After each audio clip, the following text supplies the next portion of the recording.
Thank you so much for joining us today. My name is Teresa Mosqueda with the Washington State Labor Council, AFL-CIO, but here today with a broad coalition of workers, small business owners, and legislators who are standing with community, faith, labor, and business, calling for legislators to raise the wage, pass paid sick and safe days, and create equal pay for equal work.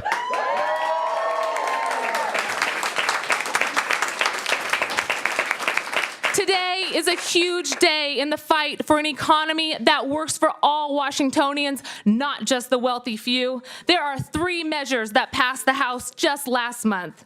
1, to increase our state's minimum wage. 2, to provide paid sick and safe leave across the state. And 3, to help women have the opportunity for equal pay in the workplace.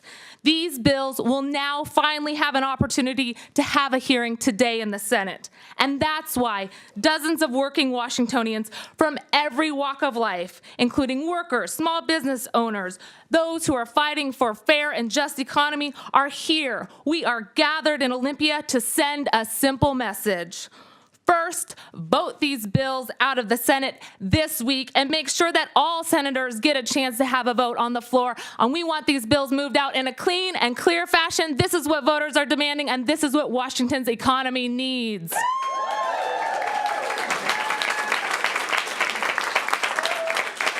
So today, we're going to hear from both workers and business owners, workers who've had to make ends meet with barely enough to make a living wage, and they would benefit from the basic fairness that these bills provide. And 2, we're going to hear from business owners who have implemented some of these policies and created their own successful enterprises, and they will be here to tell us why these bills will work for all Washingtonians.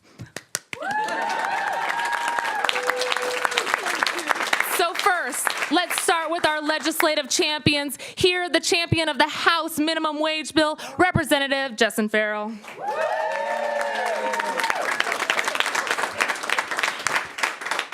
Thank you so much, everyone, for being here today. I am so excited to be in front of you as we are about to go into the Senate committee to ask them to pass a very important and historic bill to raise the statewide minimum wage to $12 over 4 years.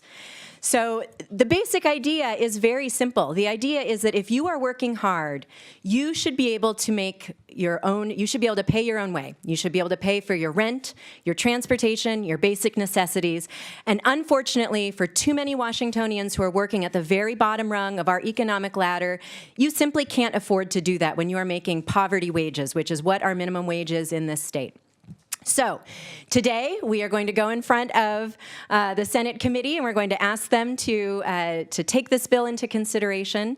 And we are going to hear a lot of opposition. Some folks might say that that raising the minimum wage is a job killer. Well, what I would say back to them is that there is not one single studies that are based on real-world experience across the country, in cities and states across the country, that shows a direct causation between raising the minimum wage and the loss of jobs. There are other opponents who are going to say, if we raise the minimum wage, that's only going to speed up automation. We're going to lose jobs because of that. Well, unfortunately, that's been happening, since the dawn of the modern age. And raising the minimum wage is not about automation. It's not about losing jobs. It's about taking people out of poverty. It's about putting money back into our local economy. There are people who are going to say that raising minimum wage is bad for teen employment. And I would say 2 things to that. First of all, in Washington State, we have a training wage for teens. If you're under 16, there already is a training wage. And secondly, when you're looking at who is actually working in our low-wage jobs, 85% of those people are adults. The majority of those people are women. Many of those people have children. The majority have high school diplomas. So we simply are not talking about, people who are under 18 for the most part. There are certainly some people are doing that, but the vast majority of our workers who are in our minimum wage jobs are adults, and this bill addresses that issue. Finally, when you do look at the data, when you do look at all of the studies that are out there, you will see that when you increase the minimum wage, there is a decrease in poverty. You will see that there are dollars that go back into our local businesses and help our local economy. There are also some who are going to say that this hurts small businesses. And when you look at the proposal that's before us today, it is a very modest proposal, phased in over 4 years. In 2016, the raise is 31 cents.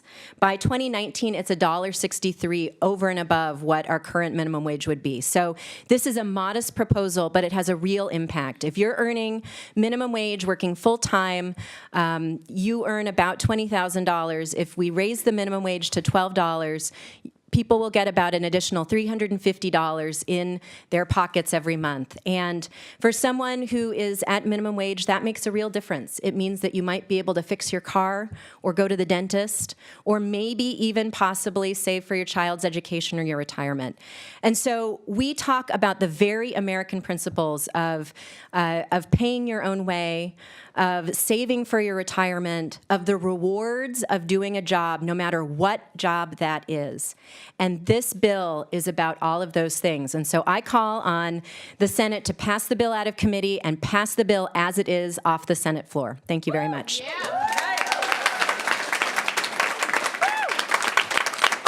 Now the sponsor of the Senate minimum wage bill, Senator Jayapal.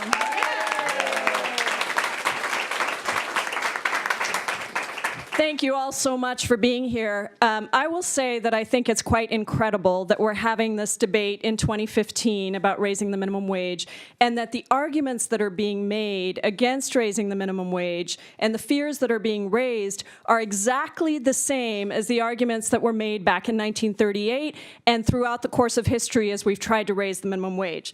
At the time that the first minimum wage bill was passed, President Roosevelt said that he was seeking, and this is a quote, legislation to end starvation, wages, and intolerable hours. In 2015, we're hearing the same arguments that Representative Farrell just laid out about how minimum wage will hurt the economy, when in fact, we know that not only is this good for workers and fair for workers, but this is going to help the economy. With decades of experience to draw on, we know that better wages actually save businesses money in the long term. We know that there's less staff turnover. We know that workers are already incredibly productive and putting wealth into the economy, but they're not getting to share in that productivity. Here in Washington State, we already have the most regressive tax system in the country. We know that from 2009 to 2012, we are one of just a handful of states across the country who saw all of the income growth accrue to the top 1%. All of the income growth accrue to the top 1%. The minimum wage is one small step in raising the floor for workers who deserve to share in the productivity and the gains of the economy. And that's why I'm very proud to be the sponsor of the Senate minimum wage bill.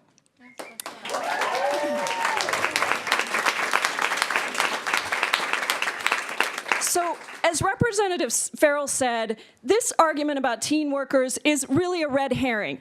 We are trying to address the 90% of workers who are adults, 85 to 90% of workers who are adults who earn the minimum wage. The bills around the teen minimum wage are about addressing the 10%. We are ready to address the 90%. And standing right here today, I can tell you that we're hearing this bill on one of the last days possible in the committee. My Senate bill did not get a hearing in committee. I'm grateful to Senator Hasagawa, our ranking member on Commerce and Labor, and also to Senator Baumgartner, the chair of the Commerce and Labor Committee, for actually hearing these bills. But the real proof is going to be in whether or not we pass this bill out of committee tomorrow and allow for this kind of an important debate to take place on the Senate floor. Because I can tell you that with 550,000 workers across the state of Washington getting a raise, if we go up to $12, this is one of the most critical debates that we're going to have in our state. And we need to pass a bill that will help over 500,000 workers and put, by the way, according to Employment Security, about $7 billion over the course of 4 years back into low-wage workers' pockets. Now, I'll tell you something. If you're a mom and you're earning a minimum wage and trying to make things ends meet and take care of your kids and put food on your table, this is an incredibly important bill. And you are not going to be able to necessarily save those dollars. They're going to go right back into the economy and fuel businesses across the state. That's what's happening in Seattle. As we implement our first step of the minimum wage, we're seeing businesses actually expanding. Some of the same businesses that were afraid of what might happen. So we are here today to say this is good for families, this is good for workers, and this is the fair and just thing to do, is to raise the minimum wage in Washington State to $12. And I'll tell you, we're going to fight hard for it now and continuing, and hopefully on the Senate floor. Keep up the advocacy. Thank you so much for all the work you do. Now, next is the House sponsor of the Paid Sick and Safe Leave Bill, Representative. Go ahead. I feel like I'm a little bit like I'm in a boxing match with that kind of introduction, and maybe I am. I just want to talk for a couple minutes about my personal journey on the issue as it relates to paid sick leave. So I was diagnosed as a diabetic when I was a kid, and access to health insurance and to paid sick leave completely controlled every career choice I have made in my life. And when I found out that 1 million workers in Washington State don't have paid sick leave, it made me sick for the stress and the fear that it causes. Because I know that because that's what it caused for me. And that's what it has caused for me as I've had to make decisions on my career. Second, I've worked for my entire career in public health. And in 2009, when I was working overtime at the Tacoma-Pierce County Health Department, trying to stop the pandemic of swine flu that we thought was soon to erupt throughout the nation, it was like a light bulb going off in my head that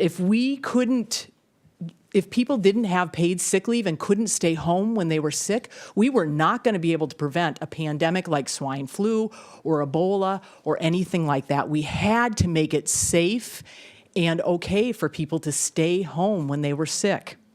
And then I got really involved in this issue, and I can't tell you the number of people workers who tell me that this economy is not working for them. It is working simply just for the wealthy few. And we can't have that anymore. It's wrong. We need an economy in Washington State that works for everybody, not just those wealthy few. 1 million workers in this state don't have paid sick leave, and every single one of those workers has to make a choice between taking care of themselves or a family member and going to work. Those workers, I've heard from so many of them who tell me that they have to make choices if their child is sick on a Monday, whether or not to send their child to school or to stay home with their sick child, or put food on the table at the end of the week. That, frankly, is just the definition of wrong. It is not okay, and we cannot accept it. Now, I could tell you stories of people I've met and the experiences they've had, but I know you're going to get to hear some stories from people today, so I want them to tell you their stories. I just simply want to say that getting sick shouldn't mean getting fired from your job or losing your paycheck. We can do better than this for the 1 million workers in Washington State who don't have paid sick leave. We can build an economy that actually works for everyone, not just the wealthy few in this state. And we can pass paid sick and safe leave out of committee, do it tomorrow, get it to the floor of the Senate, pass it on the floor of the Senate, and in the next month or so, we can have 1 million workers who actually have paid sick and safe leave in Washington State, and I call on the Senate to help us do that. Thank you. One more time for Representative Jenkins. And our Senate sponsor of the Safe and Sick Leave Bill, Senator Habib. Thank you. Thank you, guys. Well, you know, they told us just a few minutes ago that we're not allowed to have signs here in the Senate. And so we're going to be missing some signs, but I'll tell you what we're not going to be missing. We're not going to be missing, we cannot miss the sign of the times. And here's how I know that. We can't miss the sign of our times when we've got over 2,200 postcards here of people who are saying, give us paid sick and safe leave. We've got them right here. We can't miss the sign of the times when we've got workers, business owners, legislators in both parties who are supporting this bill here in the state legislature. We can't miss the sign of the times when in my district, Microsoft, just a few days ago, required not only its own employees, but all its contractors to provide paid sick leave to their workers. And we cannot miss the sign of our times when in the United States Senate, 61 senators just voted in a filibuster-proof supermajority to provide paid sick and safe leave in the U.S. Senate budget proposal, including 14 Republicans in that vote. So we cannot miss the sign of our times. And I'll tell you, there's going to be opposition to each and every one of these bills. That's the same opposition that we heard 25 years ago when the Americans with Disabilities Act was proposed. And that bill changed the course of my life. But I'll tell you what, not a single business was closed, not a single worker went out of business because we opened the doors of opportunity to people with disabilities.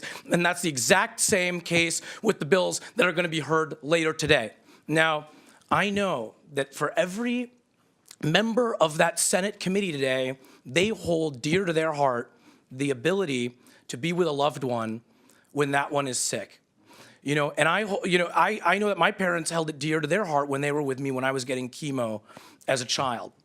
And so even though I know they're going to hear that resistance, I hope they think about their constituents and whether they want for their constituents that same fundamental ability, that same right that they want for themselves. And so while I also thank Senator Baumgartner for granting a hearing to this bill, I hope that the committee votes these three bills out by Wednesday. And what is Wednesday? April 1st. Well, guess what? It's April Fool's Day, and I'll tell you, we would be the fools not to pass these bills. The joke would be on us. Why? Because Congress has spoken, and I refuse to let this body be more dysfunctional than the U.S. Congress. All right? Thank you.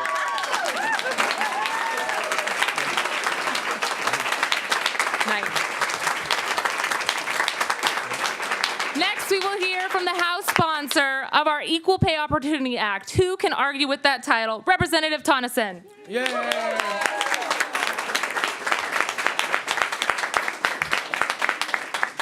I'm so excited to be here and to be the sponsor of the Equal Pay Opportunity Act. Opportunity is what we all want. The opportunity to learn, the opportunity to have a strong job, the opportunity to provide for ourselves and our families, the opportunity to make a difference, and the opportunity to retire securely. But right now, too many people are being held back from that opportunity. Women are making only 78 cents to the man's dollar. And women of color, 46 cents to the man's dollar. It is not fair, it is not right, and it must change now.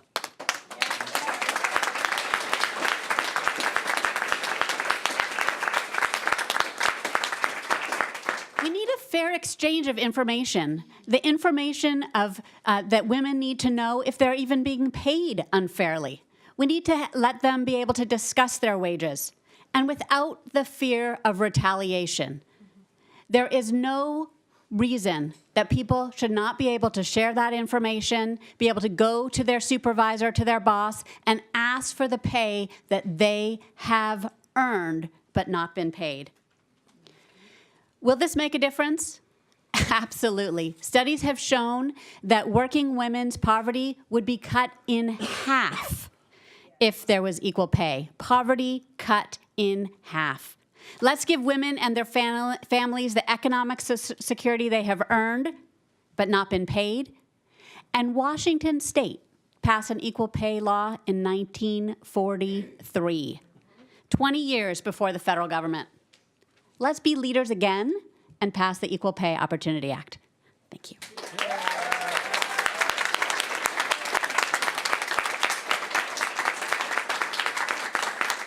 And just one more moment of personal privilege. I'd like to thank Senator Baumgardner for giving me this fabulous birthday present about hearing the Equal Pay Opportunity Act on today, my birthday. So thank you.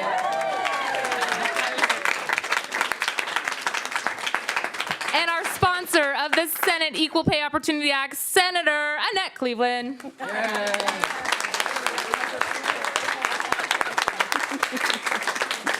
Well, good afternoon. It is such an honor to stand with my colleagues here today, as well as each and every one of you, in support of our state's working men, women, and families, to ensure that there is opportunity for all within our state.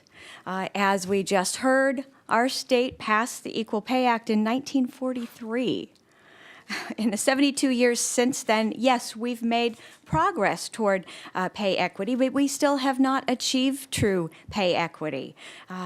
According to a Pew Charitable Trust, 40% of all households in America rely on a woman as the leading sole breadwinner. That income disparity, folks, limits a woman's ability to sufficiently provide for her family. And this disparity leads in pay leads to higher rates of poverty among women, among children.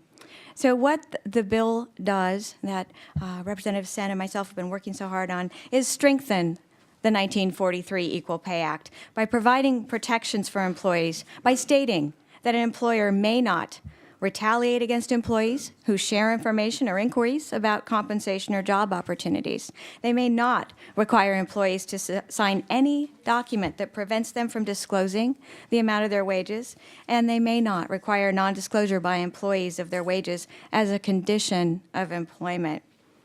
So I was the Senate sponsor of this bill because just as my grandmother and my mother, and I know many of your family members as well, fought for the hard-won rights that we accept as the norm today in our state. But now it's my turn, it's your turn, it's our turn to fight for my daughter, your daughters, and all of the next generation to come. This bill's necessary.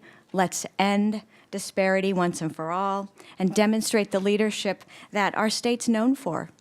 And as a state, support equal pay for equal work, because I know that we believe that true equity supports greater prosperity for all. So thank you. So we have a few workers and small business owners that we want you to hear from, but before we do that, we really want to acknowledge that this is a team effort with our legislators in the House and in the Senate, and there is not enough time to thank everybody who's here, but if all the legislators could raise your hand, we want to give you a round of applause for being here. Also, Senator Malosha just had to leave, but he was here as well. I'd like to bring up, okay. And as legislators leave, we know where to find you. We will thank you in person later as well. There are a few other workers who want to speak. I'd like to welcome to the podium Nick Powell, who's a server at Olive Garden. Nick.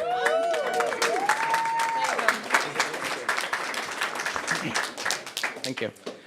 My name is Nicholas Powell. I work for Olive Garden. I grew up here in Olympia, the son of a single mother trying to support 2 kids. My family and I have struggled our whole lives to eke out a living, always with the specter of poverty and homelessness hanging over our heads.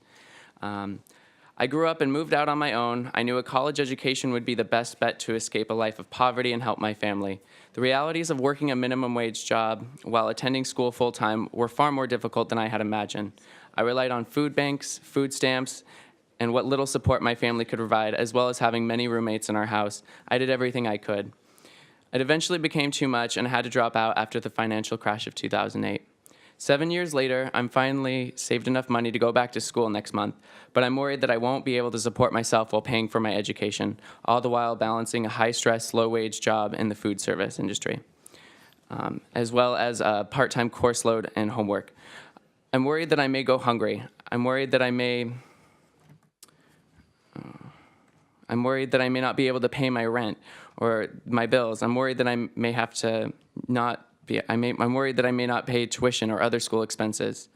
With a $12 minimum wage, I could afford to go back to school full-time successfully and not have to worry about the lights being turned off or having to have 10 roommates or to choose between paying tuition or paying rent. $12 an hour statewide will begin to help working-class families like mine to escape the cycle of poverty and provide the opportunity to have a better life. We will continue the fight for a living wage for all workers. $12 is only a start. We would like to see all Americans who are working full-time be able to support their families and not have to struggle to get by. Thank you, Nick. And next is our very own Molly Moon from Molly Moon's Ice Cream in the Seattle area.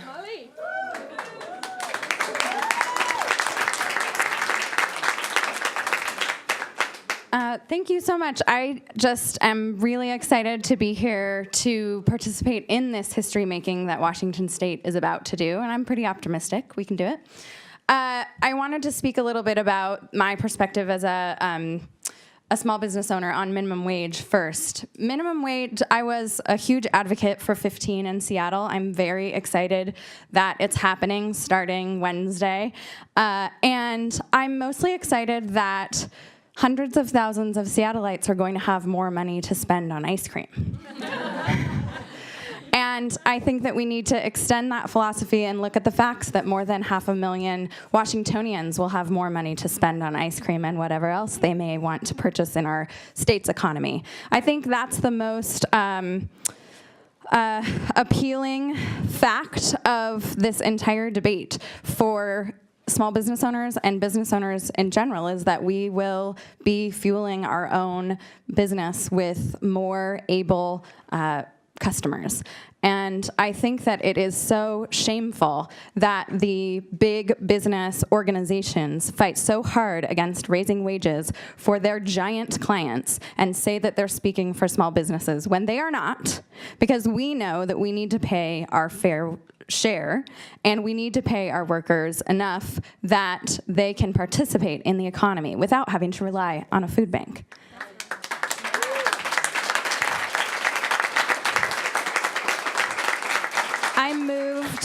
I moved all of my employees to $15 an hour or more in October of 2013, not counting my tipped employees, who are now on the track to making $15 without tips within the next 4 years. And it has done wonders for my recruitment, my retention, my productivity, my staff morale. I'm so, so happy to be a leader on this issue, and I think that most business owners can be a lot less afraid than they may currently be, because it ends up being great for business and great for our economy. Another thing about paid sick leave. I think that it is an absolute disgrace. Anyone who wants to advocate, especially these big business organizations that claim they speak for us small business owners, that we shouldn't have to pay our workers when they're sick, when most of these organizations who are lobbying hard to not have to pay for sick time are food service industries. And speaking about a public health concern, it's disgusting if you want to think that you should make your workers come in and make your sandwich when they are harboring the flu. Let's get smart about public health.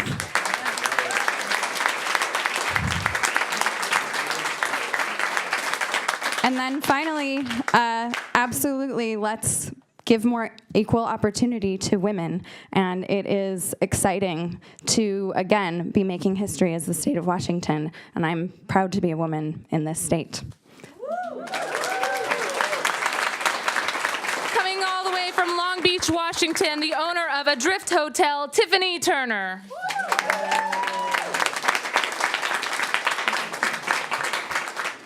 Thank you. Good afternoon. It's an honor to be here.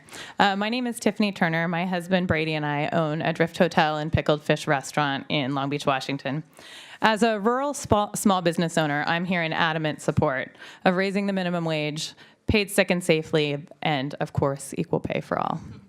Once again, corporate lobbyists are trying to tell you that these bills will hurt small business, when in fact the opposite is true. These bills will help small business. In a little over 10 years, we've grown from 1 employee to over 45 employees. We've built a business in one of the poorest rural counties in Washington state, in one of the lowest paid industries in our country. And I can tell you that a higher minimum wage and paid sick leave as represented in these bills would have never hindered any of that growth. When we first opened our small inn in our hometown at the age of 24, we had an entrepreneurial spirit, but we looked to family, friends, and Washington state law to help guide our business practices. I had never even thought of paid sick leave. It was only when Seattle was having the conversation that I thought it was crazy that we weren't providing this, just like Molly said. We don't want our employees to come to work sick. It's not good for customers. It's definitely not good for the employee. And in the end, it hurts the bottom line. So last year, while Seattle was having the conversation and implementing paid sick leave, so were we at Adrift Hotel. I'm now happy to report that all of our employees receive paid sick leave, and we've only seen positive results. I only wish that Washington State had helped guide us in this years ago. We've learned from experience that investing in your employees, you're investing in your business. Other small business owners I know that as well. In an industry of low wage earners, I've seen how large an impact of 50 cents can have on someone's life. I've also seen the positive impact of that on our bottom line. We all know the current minimum wage doesn't make ends meet. And this bill is super reasonable and sustainable in its implementation for business owners. With its phased-in approach of just 50 cents per year, businesses can plan for this and make it happen without a negative impact at all on their business. And in the end, when employees in Washington State are making a better wage, Washington State small businesses will have more customers. Thank you.